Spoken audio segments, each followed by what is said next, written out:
ఈరోజు పొద్దున్న నాకంటే ముందు కిచెన్‌లోకొచ్చి మా వారు ఏదో చేస్తూ ఉన్నారు. "ఏం చేస్తున్నావు?" అని అడిగితే, "నేను ఏదో ఒకటి చేసుకుంటాను. నీకెందుకు? నీ పని నువ్వు చూసుకో" అని అయితే అన్నారు. సరేలే అని చెప్పేసి ఇక్కడైతే నేను నా పని నేను చేసుకుంటూ ఉంటే, తనేమో ఏవోవేవో ప్రిపరేషన్స్ చేస్తూ ఉన్నారనమాట. యాక్చువల్‌గా తను ఏం చేస్తున్నారన్నది నాకు ఐడియా ఉంది. ఎందుకు అంటే ముందు రోజే చెప్పారు.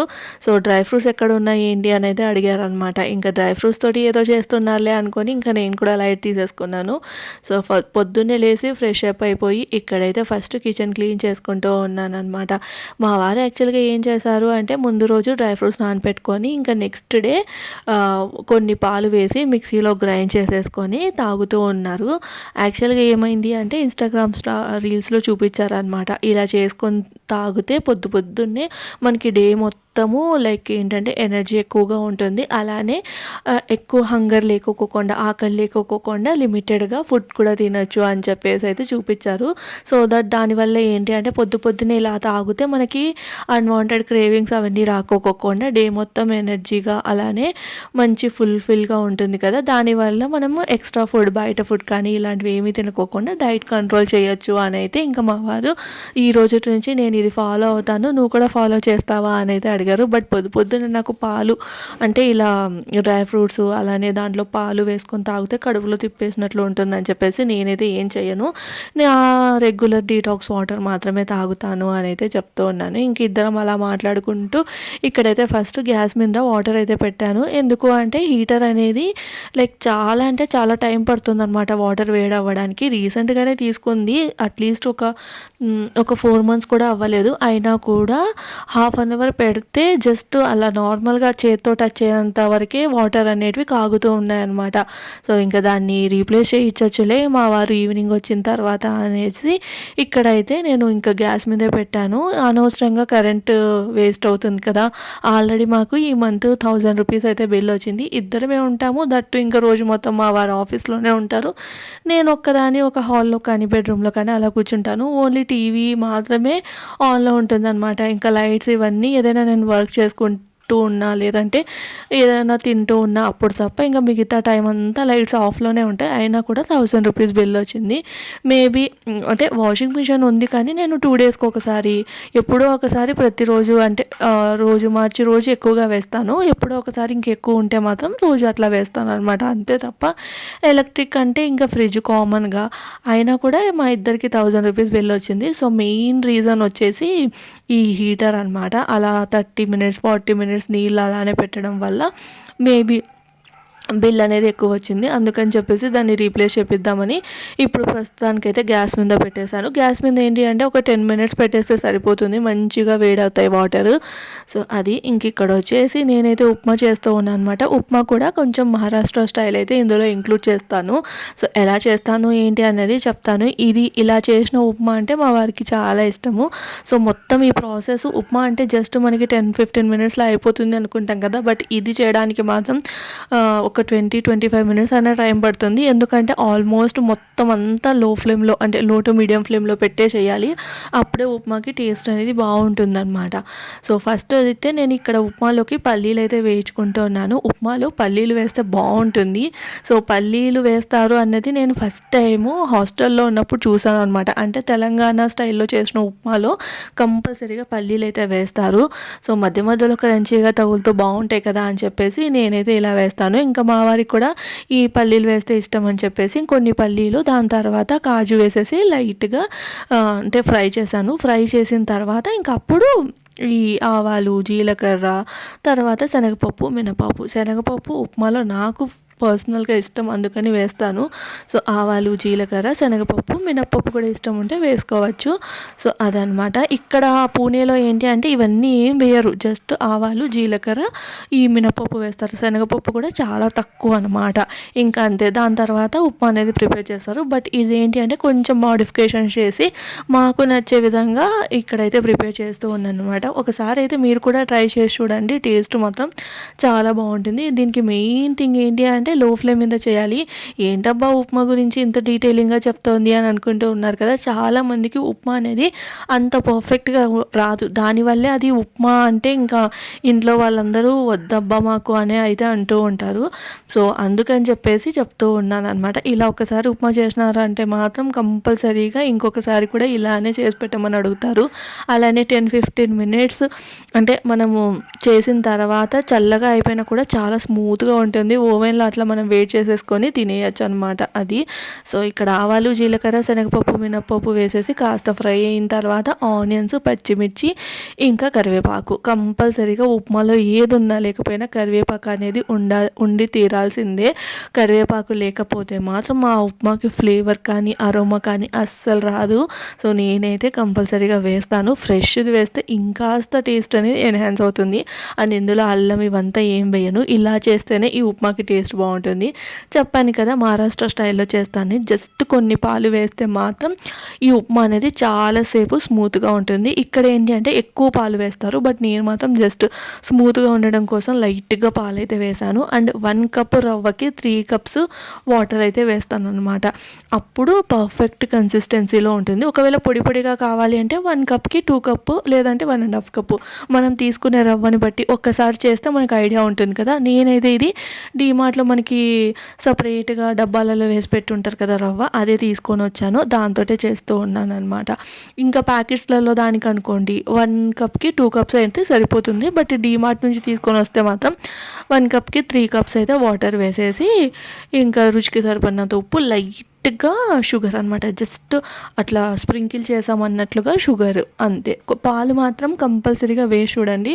అది కూడా ఒక 2 స్పూన్స్ చెప్పొచ్చు అనమాట. అంత పాలు వేసేసి కలిపేసాము. లో ఫ్లేమ్ మీద, లో టు మీడియం ఫ్లేమ్ మీద అది బాయిల్ వచ్చేసిన తర్వాత ఇంకా రవ్వ అనేది వేసుకోవాలి. ఇక్కడ నేనైతే మూత పెట్టేసి బాయిల్‌కి పెట్టానా, దాని తర్వాత రవ్వ వేసి కూడా కలిపేసాను. సో, కలిపేసి ఇంకా మూత పెట్టేసి ఒక్క 10 మినిట్స్ కంపల్సరీగా 10 మినిట్స్ ఇది దమ్‌కైతే పెట్టాలన్నమాట. ఉప్మాని కూడా దమ్ చేస్తారు తెలుసు కదా అందరికీ.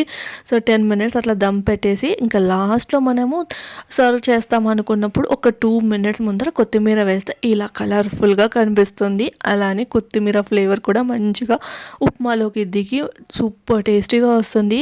సో, ఎంతసేపు ఉన్నా కూడా ఉప్మా మాత్రం మంచి సాఫ్ట్ కన్సిస్టెన్సీలో ఉంటుందన్నమాట. మెయిన్ రీజన్ ఏంటి అంటే పాలు, అది కూడా మనం ఆనియన్స్ వేసాం కాబట్టి ఇక్కడైతే నేను 2 స్పూన్సే వేసాను. ఇక్కడ ఏంటి అంటే ఆనియన్స్ వేయరు కాబట్టి ఎక్కువ పాలల్లో అయితే ఉడికిస్తారనమాట. అది కొంచెం రవ్వ కేసరి టైప్లోగా స్మూత్గా ఉంటుంది. సో, అది రవ్వ కేసరి మనకి స్మూత్గా ఉండడానికి రీజన్ కూడా పాలు వేస్తారు కదా, అందుకని చెప్పేసి అది.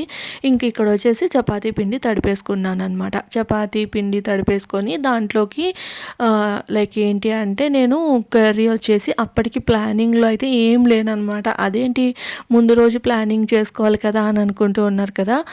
అంటే ఇంకా లంచ్ ప్రిపేర్ చేయొద్దు, లంచ్ బాక్స్ ప్రిపేర్ చేయొద్దు అని అయితే అనుకున్నాను. జస్ట్ ఉప్మా చేసేద్దాము. మా వారు కూడా తొందరగానే వస్తా అన్నారు. సో, లంచ్ ఏమొద్దు అని అయితే అన్నారనమాట. ఇంకా మళ్ళీ తొందరగా వస్తా అంటారు కానీ ఎంత లేదన్నా కూడా ఒక 2-2:30 అవుతుంది. లంచ్ తినేసే వస్తే బెస్ట్ కదా. 2:30 ఆ టైంలో వచ్చి లంచ్ తినాలన్నా 3-3:30 అవుతుంది, లేట్ అవుతుందని చెప్పేసి సరేలే ఇంకా అంటే ఆఫీస్కే వెళ్తున్నారు. బట్ తొందరగా వీలైతే తొందరగా వస్తా అని అన్నారనమాట. సో, వీలైతే అన్నారు కదా, ఒకవేళ వీలు కాకపోతే మళ్ళీ బయట తినాల్సి వస్తుంది. ఇంకా ఒకవేళ తొందరగా అన్నా కూడా 3 అలా అవుతుందని చెప్పేసి ఇక్కడైతే నేను మళ్ళీ లంచ్ బాక్స్ అనేది ప్రిపేర్ చేస్తూ ఉన్నాను. సో, ఫాస్ట్‌గా అయిపోయే ఒకే ఒక్క రెసిపీ ఏంటి, ఒకటి ఎగ్స్, లేదు అంటే ఆలు. సో, ఇక్కడైతే మాత్రం ఇంట్లో ఎగ్స్ లేవు, అందుకని చెప్పేసి ఆలు ఫ్రై అయితే చేస్తూ ఉన్నాను. సో, ఫాస్ట్ ఇంకా మా వారైతే స్నానానికి వెళ్ళిపోయారు. ఆయన వచ్చారు అంటే మొత్తం బ్రేక్ఫాస్ట్ ఎంత ఫాస్ట్‌గా తింటారు అంటే ఒక 10 మినిట్స్‌లో ఫినిష్ చేసేస్తారనమాట. అంత లోపల నేను కర్రీ ప్రిపేర్ చేసేసుకుంటే తను బ్రేక్ఫాస్ట్ అంతా కంప్లీట్ చేసేసుకొని టీ అదంతా తాగేసేంత లోపల నేను చపాతీ అనేది తిక్కేస్తాననమాట. తను చెప్పారు కదా ఆల్రెడీ 2 చపాతీ మాత్రమే తీసుకెళ్తాను అని చెప్పేసి. ఇంకా సరేలే 2 చపాతీలు ఎంత టైం పడుతుంది అన్నట్లు ఇక్కడైతే ఆలూ ఫ్రై అయితే చేస్తూ ఉన్నాను. ఆలూ ఫ్రై ఎలా చేస్తున్నాను అంటే కొంచెం ఆయిల్ వేసేసి తాలింపు ఏది చేసినా కూడా కంపల్సరీగా నేను వేసేవి మాత్రం ఆవాలు, జీలకర్ర, శనగపప్పు, మినపప్పు ఇవి వేస్తేనే నాకు ఆ ఫ్రై తిన్నట్లు అనిపిస్తాయి. ఇది లేదు అంటే మాత్రం ఏదో కర్రీలాగా అనిపిస్తుంది అనమాట. ఫ్రై అంటే మధ్య మధ్యలో ఈ శనగపప్పు, మినపప్పు తగులుతేనే ఇష్టం అనమాట. కొంతమందికి ఇష్టం ఉండదు. సో ఒక్కొక్కరి ఒపీనియన్ ఒక్కొక్క రకంగా ఉంటుంది కదా. బట్ నాకు మాత్రం పర్సనల్గా చాలా ఇష్టం. ఇంకా పొడవుగా కట్ చేసుకున్న ఆనియన్స్, అలానే ఒక 2 పొటాటోస్ కూడా పొడవుగా కట్ చేసుకున్నాను అనమాట. ఇట్లా అడ్డంగా కట్ చేయకుండా, అంటే రెగ్యులర్గా అలానే చేసుకుంటాను కదా అని చెప్పేసి ఆనియన్స్తో పాటు ఇవి కూడా పొడవుగా కట్ చేసేసుకున్నాను. ఆలూ ఫ్రై చాలా అంటే చాలా ఫాస్ట్గా అయిపోతుంది. సో ఒకవేళ టైం ఉంటే మాత్రం నిదానంగా దీంట్లోకి ఒక పొడి ప్రిపేర్ చేసేసి అలా అయితే చేస్తాను. బట్ ఈరోజు ఫాస్ట్గా చేయాలి కాబట్టి ఇంకా ఫాస్ట్గా ఇలా ఆనియన్స్తో పాటు ఆలూని కూడా వేసేసి మంచిగా అంతా కలిపేసి ఫ్రెష్ కరివేపాకు వేసి దీన్నైతే ఒక 5 మినిట్స్ అనేది లో ఫ్లేమ్ మీద, అంటే లో టు మీడియం ఫ్లేమ్ మీద మగ్గనివ్వాలన్నమాట. ఏ కర్రీకైనా టేస్ట్ హై ఫ్లేమ్ మీద చేస్తే రాదు. చైనీస్కి తప్ప, అంటే నూడిల్స్ ఇంకా ఫ్రైడ్ రైస్ వీటికి తప్ప మిగతా అన్ని కర్రీస్ లో టు మీడియం ఫ్లేమ్ మీద కుక్ చేస్తే ఆ టేస్ట్ భలే ఉంటుంది. సో మన దగ్గర టైం ఉండాలే కానీ నిదానంగా చేసుకుంటే ఫుడ్కి ఉన్నంత టేస్ట్ ఫుడ్ అంటే అప్పుడప్పుడు మనం లైక్ ఏదైనా అన్ఎక్స్పెక్టెడ్గా ఫాస్ట్గా చేసినవి భలే కుదురుతాయి. కానీ రెగ్యులర్గా కామన్గా చెప్పాలి అంటే మాత్రం లో టు మీడియం ఫ్లేమ్ మీద కుక్ చేసిన వంటలు మాత్రం ఎక్కువ టైం వరకు కూడా స్టే ఉంటాయి. అలానే టేస్ట్ కూడా బాగుంటుందన్నమాట. సో అది ఇక్కడైతే ఆలు అనేటివి మగ్గుతూ ఉన్నాయి అనమాట. సో ఇందులోనే కొంచెం పసుపు, అలానే రుచికి సరిపడినంత ఉప్పు, వెల్లుల్లి రెబ్బలు కచ్చాపచ్చాగా దంచినవి, ఇంకా కొంచెం ధనియాల పొడి, కారము ఇవన్నీ వేసేస్తే అయిపోయినట్లే మనకి ఆలూ ఫ్రై. సో ఇలా కలుపుతూ ఉండడంలోనే ఆలు అనేది మగ్గిపోతాయి అనమాట. దట్టు నేను ఇలా పొడవుగా కట్ చేశాను కదా, ఇంకా సూపర్ ఫాస్ట్గా అయితే మగ్గిపోతాయి. సో మీకు ఎప్పుడైనా టైం లేనప్పుడు ఏది ట్రై చేస్తారో, అంటే మీకు ఫాస్ట్గా అయిపోయే రెసిపీ ఏంటి అన్నది నాకు కామెంట్ చేయండి. నాకైతే 99% అయితే ఎగ్, ఇంకా దాని తర్వాత అంటే మాత్రం ఈ ఆలు, ఇంకెప్పుడో ఒకసారి మిగతావి చేస్తూ ఉంటాను. చూస్తున్నారు కదా, ఉప్మా కూడా ఇంకా మా వారికి అయితే పెట్టేశాను. పైన సేవ్ వేసి అయితే పెట్టాను అనమాట. అదే కారపూస అంటాం కదా, ఇది మరీ సన్నగా ఉంటుంది, నైలాన్ సేవ్ అంటాం కదా అది. సో పైనుంచి ఇక్కడ మహారాష్ట్రలో ఎక్కువ ఉప్మా మీద, పోహా మీద ఇలానే వేస్తారు. అందుకని ఇంకా మా వారికి కూడా పైనుంచి అలా వేసేసి, ఇంకా చట్నీ ఉంటే గట్టి చట్నీ పెట్టేసి అయితే ఇచ్చాను. టేస్ట్ మాత్రం సూపర్గా వచ్చింది ఆ రోజు. ఇక్కడ వచ్చేసి ఇంకా మా వారు ఫ్రెష్ అయిపోయి వచ్చారు, అలానే బ్రేక్ఫాస్ట్ కూడా తింటూ ఉన్నారు. ఇంకా టీ కూడా పెట్టాను. టీ మరుగుతూ ఉన్నప్పుడు ఇక్కడైతే నేను బెల్లం పొడి వేస్తున్నాను అనమాట. ఈ మధ్య చలికాలం కదా, అందుకని చెప్పేసి బెల్లం టీనే ఎక్కువగా తాగుతున్నాము. బెల్లం టీ టేస్ట్ కూడా బాగుంటుంది. సో బెల్లం పౌడర్ నేను డీమార్ట్ నుంచి తీసుకున్నాను. ఇంకా బెల్లం పొడి వేసి అయితే ఈ టీ అయితే పెడుతూ ఉన్నాను అనమాట. బెల్లం వేస్తే లైక్ టీ విరిగిపోదా అని ఆలోచించాల్సిన అవసరం లేదు. మనం తీసుకునే బెల్లం క్వాలిటీ బట్టి ఉంటుందన్నమాట. ఒకవేళ ఫస్ట్ మనము బెల్లాన్ని టేస్ట్ చేసి చూడాలి. సో కొంచెం ఉప్పుగా అట్లా తగిలినా కూడా ఆ బెల్లం అనేది వేయొద్దు. మనకి ఉప్పు అలాంటిది ఏమీ తగులుకోకుండా ఉంటేనే ఆ బెల్లం పొడి అని కానీ లేదంటే బెల్లం కానీ కొట్టి వేయచ్చు. సో ఇదైతే ఇంకా మంచి స్వీట్గానే ఉంది. కానీ ఎప్పుడైనా బెల్లం టీలో బెల్లం అనేది కాస్త ఎక్కువగానే పడుతుంది. చక్కెర అనుకోండి 2 స్పూన్స్ వేసినా సరిపోతుంది, కానీ బెల్లం కాస్త ఎక్కువ పడుతుంది. ఎందుకంటే అంత త్వరగా తీపి అనేది పట్టదనమాట. అందుకని చెప్పేసి సో నేను ఇక్కడైతే ఒక 4 స్పూన్స్ బెల్లం పొడి అయితే వేసేసి ఇంకా బెల్లం పొడి అంతా కరిగేంత వరకు అది బాయిల్ చేసేసుకుంటూ ఉన్నాను అనమాట. అంతలోపల ఇక్కడ చెప్పాను కదా, ఉప్పు, కారం, ధనియాల పొడి వేసేసుకుంటే సరిపోతుందని. మగ్గుతూ ఉంటుంది అని చెప్పేసి ఇంకా మధ్య స్టవ్ మీద అయితే పెట్టున్నాను. ఇంకా అది మగ్గుతున్నంత లోపల ఇంకా ఉప్పు, కారము, ఇంకా లాస్ట్లో కొత్తిమీర అనమాట. ఈ మధ్య నేను ప్రతి దాంట్లో కొత్తిమీర వేస్తూ ఉన్నాను. ఎందుకు అంటే సో వెయ్యాలి కదా అని చెప్పి కాదు, 10 రూపాయలకి ఇంత పెద్ద గడ్డి అయితే ఇస్తూ ఉన్నారనమాట. అందుకని చెప్పేసి ఇంకా ప్రతి దాంట్లో ఉంది కదా అని చెప్పేసి అయితే వేస్తూ ఉన్నాను. ఇంకా పక్కనే చపాతీలు కూడా తిక్కేసి కాల్ చేస్తూ ఉన్నాను అనమాట. ఫాస్ట్గా 2 చపాతీలే కదా, ఎక్కువ అవసరం లేదు. సో ఆఫ్టర్నూన్కి నేను కూడా ఒక చపాతీ అయితే చేసేసుకున్నాను అనమాట. అంతే. సో ఇంకా లంచ్ బాక్స్ కూడా రెడీ అయిపోయినట్లే. అలానే ముందు రోజు చేసిన, అంటే గడ్డి ఆకుతో చేసిన ఉంది అనమాట తాలింపు. దాన్ని ఏమంటారో మన సైడు, తెలంగాణలో అయితే దొరుకుతుంది. గడ్డి ఆకు లాగానే ఉంటుంది, మనకి గడ్డి ఉంటుంది చూడండి అలానే ఉంటుంది. ఇక్కడైతే షేపు అంటారనమాట. సో దాంతో చేసిన తాలింపు అయితే ఉంది. అంటే 31st రోజు చేశాను. ఇంకా ఆ రోజు చెప్పాను కదా నైట్ డిన్నర్లోకి ఈ లాలీపాప్ అలానే మంచూరియా ఇవి తెచ్చుకున్నామని చెప్పేసి నేనైతే తినలేదు. మా వారు మాత్రం ఒక్క చపాతీలోకి కొంచెం వేసేసుకొని తినేశారు. ఇంకా నెక్స్ట్ డే జాన్ 1st రోజు ఏమైంది అంటే ఆఫ్టర్నూన్కి ఏమో మ్యాగీ తిన్నాం, నైట్ ఏమో డిన్నర్ బయట చేసేసాం. సో అలానే ఫ్రిడ్జ్లో ఉంటే ఇంకా అదే లంచ్ బాక్స్కి అయితే ప్యాక్ చేసేసాను అనమాట. సో ఇంక ఇక్కడ కూడా చపాతీలు అనేటివి ప్రిపేర్ చేస్తూ ఉన్నాను. ఈ చపాతీ ప్రిపేర్ అయిన వెంటనే ఇంకా మా వారికి లంచ్ బాక్స్ పెట్టేస్తే తనైతే ఇంకా ఆఫీస్కి వెళ్ళిపోతారు. సో ఇక్కడ తను షూస్ వేసుకున్నంత లోపల నేనైతే ల్యాప్టాప్ బ్యాగ్లో లంచ్ బాక్స్ అయితే పెడుతూ ఉన్నాను. అయితే ఇక్కడ నేను నార్మల్గానే హస్బెండ్ని నా పిలుస్తూ ఉన్నాను అనమాట. పిలుస్తుంటే నన్ను అందరూ బాగా ఇక్కడ లైక్ ఏంటి అంటే హస్బెండ్ని అహో అని అయితే పిలుస్తారనమాట. మన సైడ్ ఎలా అయితే ఏమండి అని పిలుస్తారో అలా అహో అని అయితే పిలుస్తారు. సో నన్ను కూడా నువ్వు అలానే పిలువ అంటే నేనేమో అహో కిహో ఏం పిలవను కానీ ఏమండి అని పిలుస్తానని చెప్పేసి ఇలా సరదాగా ఏమండి అని అయితే పిలుస్తున్నాను. ఇలా మర్యాదగా పిలువు అని అయితే అన్నారనమాట.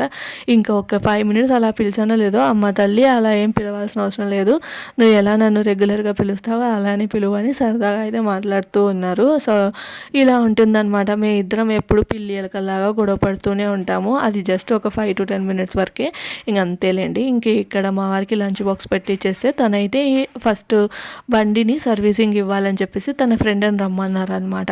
బండిని సర్వీసింగ్ ఇచ్చేసి ఇంక ఇద్దరు కలిసి వెళ్తామని చెప్పేసి, అందుకని ఇంకా నేను అది చెప్తున్నాను, హెల్మెట్ తీసుకోలేదే అంటే లేదు బండి సర్వీసింగ్ ఇచ్చి ఇంకా ఫ్రెండ్ తోటి వెళ్ళిపోతాను అంటే తన బండిలో ఆల్రెడీ హెల్మెట్ ఉంటుంది కదా, సో ప్లేస్ ఉండదు పెట్టుకోవడానికి, ఇక్కడ సర్వీసింగ్కి ఇస్తే అక్కడ కూడా తీసేయమని చెప్తారు కదా అని అయితే అన్నారు. ఇంకా సరేలే అని చెప్పేసి నేను డోర్ వేసేసుకొని ఇంట్లోకి వచ్చేసి బ్రేక్ఫాస్ట్ తినేసాను నేను. ఇంకా దాని తర్వాత ఇక్కడ క్లీనింగ్ ప్రాసెస్ అయితే పెట్టుకున్నాను అనమాట.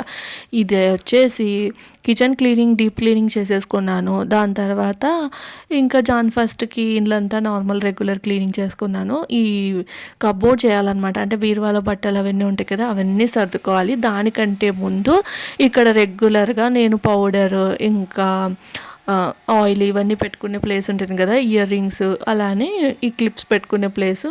సో రెగ్యులర్గా కూమ్ చేసుకుంటున్నప్పుడు హెయిర్ అదంతా పడి ఉంటుంది, అలానే క్లమ్జీగా అయిపోయిందనమాట. అందుకని చెప్పేసి కాస్త డస్టింగ్ చేసేసి సెట్ చేసేసుకుందాం. ఇది సెట్ చేసేసుకున్న తర్వాత బీరువా సెట్ చేసుకుంటే అయిపోతుందిలే అని ఇక్కడైతే కూర్చున్నాను. సో ఈ రోజటి నుంచి కాదు కానీ 2-3 రోజుల నుంచి ఏం చేస్తున్నానంటే రోజు ఒక పని అనేది పెట్టుకుంటాను అనమాట. లైక్ ఏంటి అంటే మొత్తం ఒకసారి బర్డెన్ లాగా అనిపించకుండా ఉంటుంది కదా అని చెప్పేసి. సో ముందు నా వీడియోస్ చూస్తుంటే రెగ్యులర్గా నేను ఎప్పుడు క్లీనింగ్ పెట్టుకున్నా ఇలానే ఉంటుంది, ఒక రోజు ఒకటి చేస్తే ఇంకొక రోజు ఇంకోటి. ఇప్పుడు ఈ రోజుకి మాత్రం నేను పెట్టుకున్న టాస్క్ ఏంటి అంటే నేను రెగ్యులర్గా మేకప్ పెట్టుకునే ఏరియా అంటే రెగ్యులర్ హెయిర్ బ్యాండ్స్ కానీ క్లిప్స్ కానీ నెయిల్ పాలిష్ కానీ పెట్టుకున్న స్పేస్ క్లీన్ చేసుకోవాలి. అలానే మెయిన్ అన్నిటికంటే ముఖ్యము బట్టలు అనమాట. బట్టలు కిందివి పైకి కిందికి మొత్తం చిద్రవద్ర అయిపోయినాయి. ఇంకా అవన్నీ మడతలు పెట్టేసుకొని ఐరన్కి ఏమన్నా బట్టలు ఇచ్చేటి ఉంటే అవి వేరే బ్యాగ్లో పెట్టాలి. సో ఇవంతా మనకి లైక్ ఏంటి అంటే చూడడానికి ఈజీగా అనిపించినా కూడా వద్దు అనుకుంటేనే ఒక 2 hours అలానే వెళ్ళిపోతాయి. ఇక దట్టు ఇంకా నా దగ్గర ఉంది ఒకే ఒక ఫోన్తో రికార్డ్ చేస్తూ ఉంటే ఇంకా నేను మరీ బోర్ అయిపోతాను అని చెప్పేసి టీవీలో కొంచెం వాల్యూమ్ ఎక్కువగా పెట్టుకొని పాటలు పెట్టేసుకొని ఇక్కడైతే అన్నీ సెట్ చేసుకుంటూ ఉన్నాను అనమాట. ఇది వచ్చేసి నేనైతే మిస్టర్ డిఐవై ఉంటుంది కదా, సో మాల్స్లలో అలానే ఇంక ఇప్పుడు సపరేట్ బ్రాంచెస్ లాగా కూడా పెడుతూ ఉన్నారు. సో అందులో అయితే తీసుకున్నాను ఈ ఆర్గనైజర్ అనమాట. నాకైతే భలే వర్క్ అవుతుంది ఇది మాత్రము. సో ఇది చూస్తున్నారు కదా, క్లిప్స్ అయితే ఎన్ని అయిపోయాయో. మా వారు అయితే నీ దగ్గర ఎన్ని క్లిప్స్ ఉన్నాయంటే నీ హెయిర్ కూడా అంత లేదు, అన్ని క్లిప్స్ తెచ్చుకొని పెట్టుకున్నావు అనేది అన్నారు. నాకు ఎందుకో కానీ ఈ హెయిర్ క్లిప్స్ కలెక్షన్ అంటే భలే ఇష్టం. దట్టు ఇంకా మనకి ఈజీగా ఇలా ఎగ్జిబిషన్లో అలా 5 రూపీస్కి 10 రూపీస్కి ఒక్కొక్క క్లిప్ అని చెప్తూ ఉంటారు కదా, ఇంకా నాకైతే వెంటనే తీసుకోవాలనిపిస్తుంది. సో ఒకటి ఇయర్ రింగ్స్ కలెక్షన్ అన్నా, అలానే శాండిల్ కలెక్షన్ అన్నా, ఇంకొకటి ఈ హెయిర్ క్లిప్స్ కలెక్షన్ అన్నా నాకు భలే ఇష్టం అనమాట. అన్నిటికంటే ఎక్కువ అంటే మాత్రం చెప్పులు అంటే భలే ఇష్టం. పెళ్ళి కాకముందు మాత్రం ఎన్ని కొనుక్కునేదాన్నో. ఇప్పుడు ఏంటి అంటే ఇంకెక్కడికి వెళ్ళను కదా, మా వారేమో తీసుకో నీకు ఎన్ని ఇష్టం ఉంటే అని తీసుకో అని చెప్తారు, కానీ నాకేమో ఎక్కడికి వెళ్ళను కదా, అనవసరంగా ఎందుకు అన్నీ పెట్టేసుకోవడం అనిపిస్తుంటుంది. అయినా కూడా మా అమ్మ వాళ్ళు ఇంకా ఇప్పటికీ అంటారనమాట, నువ్వు వచ్చిన ప్రతిసారి కొత్త చెప్పులు వేసుకొనే వస్తావు, ఎన్ని చెప్పులు కావాలి నీకు అనేది అంటారు. సో అలా అనమాట. ఇది కూడా మీకు ఏం చూపిస్తున్నా అంటే డిఐవైలో తీసుకున్నాను అనమాట. ఈ మేకప్ పౌడర్ వేసుకోవడానికి ఉంటాయి కదా పఫ్స్, ఇవన్నీ. సో జస్ట్ ఒక 59 రూపీస్కి ప్యాకెట్ అనమాట. సో అందులోనే మనకి బ్లష్ వేసుకునేది ఇవన్నీ ఉన్నాయి, అందుకని చెప్పి తీసేసుకున్నాను. అయితే అదే మన ఫౌండేషన్ పౌడర్ ఉంటుంది కదా ఫౌండేషన్ది, సో దాంట్లో అది నల్లగా అయిపోతే అది క్లీన్ చేసేద్దాంలే అని చెప్పేసి అంతవరకు వేరేది ఉంటే బెస్ట్ అని చెప్పి అదైతే పెట్టాను. సో నేను బయటకు వెళ్తున్నాను, లూజ్ పౌడర్ కంటే కూడా ఈ ఫౌండేషన్ పౌడరే జస్ట్ లైట్గా వేసుకుంటాను అనమాట. ఎందుకంటే మీకు ఆల్రెడీ చెప్పాను కదా, నా స్కిన్ వచ్చేసి కాస్త కాదు కొంచెం ఎక్కువనే యాక్నే ఉంటుంది. సో అది కవర్ అవ్వాలి అంటే లూజ్ పౌడర్ కంటే ఈ ఫౌండేషన్ పౌడరే బెస్ట్ కాబట్టి సో అదే వేసుకుంటాను. రెగ్యులర్గా ఇంట్లో ఉంటే మాత్రం ఏ పౌడర్ వేసుకోను, జస్ట్ మాయిశ్చరైజర్ ఇంకా సన్ స్క్రీన్ అంతే, లిప్ బామ్ ఇంతే తప్ప బయటికి వెళ్తున్నాను అంటే ఇంకా ఫౌండేషన్ పౌడర్ వేసేసుకొని వెళ్ళిపోతాను అనమాట. ఇక్కడ చూస్తున్నారు కదా, ఇదైతే సెట్ చేసేసుకున్నాను. ఇంకా ఇప్పుడు మెయిన్ అనమాట, ఈ బీరువాలో ఉన్న బట్టలన్నీ సెట్ చేసేసుకోవాలి. వందరగా ఉన్నాయి, చూడ్డానికి ఏమో బాగానే ఉన్నాయి కదా అన్నట్లు ఉంటుంది, కానీ అలా అస్సలు ఉండవు అనమాట. నా బట్టలు మా వారి దాంట్లోకి, మా వారి బట్టలు నా దాంట్లోకి. మెయిన్ ఇక్కడ ర్యాక్స్ అవన్నీ సపరేట్గా ఉండవు కదా పూణే ఇళ్ళల్లో, ఇంకా అదొక మెయిన్ ప్రాబ్లం అనేది చెప్పచ్చు. ఇంక ఇక్కడ వచ్చేసి నేను ఇంకా మొత్తం అన్ని మడతలు అయితే పెట్టేసుకుంటూ ఉన్నాను. సో ఇవి అంతా చేయడానికి నాకైతే ఒక 2 hours టైం పట్టింది. దాని తర్వాత అంత లోపల టైం అయితే లంచ్ టైం అయిందనమాట. సర్లే అని చెప్పేసి ఇంకా లంచ్ చేసే కంటే ముందరే వాటర్ పెట్టేసుకొని ఫ్రెష్ అయిపోయి దాని తర్వాత లంచ్ అయితే తినేసాను. లంచ్లోకి చెప్పాను కదా ఆలూ ఫ్రై చేశాను అని చెప్పేసి, అదే ఉంది. చపాతి ఇంకా ముందు రోజు చేసిన ఇదే గడ్డి ఆకుతో చేసిన తాలింపు. సో కొంచెం 1 కప్ రైస్ అయితే పెట్టేసుకున్నాను. సో దట్ నాకు రైస్ ఉంటేనే తిన్నట్టు అనిపిస్తుంది అనమాట. ఇంకా పెరుగు వేసేసుకొని తింటే సరిపోతుందిలే అని చెప్పేసి ఒక చపాతి కొంచెం రైస్. సో ఇవన్నీ మడతలు పెట్టేసుకొని మొత్తం అంతే ఒక్కొక్క ర్యాక్ పెట్టుకుంటూ ఉన్నాను అనమాట. లైక్ ఏంటంటే అన్ని తీసి కింద వేసేసి మడతలు అట్లా పెట్టాను. అలా పెడితే నాకు టెన్షన్ లాగా అనిపిస్తుంది, అమ్మ ఇంత పని ఉంది కదా అని చెప్పేసి ఒక్కొక్క ర్యాక్ సపరేట్గా పెట్టేసుకొని ఇండ్లంతా ఊడ్చేసేసుకున్నాను, క్లీన్ చేసేసాను అనమాట. అది చూస్తూ ఉన్నారు కదా, సెట్ చేసేసాను. ఈ వ్లాగ్ అయితే ఎక్కడితో ఏం చేస్తున్నాను, రేపటి వ్లాగ్తో మళ్ళీ కలుద్దాం. వీడియో నచ్చితే లైక్ చేసి సబ్స్క్రైబ్ చేయండి. బాయ్.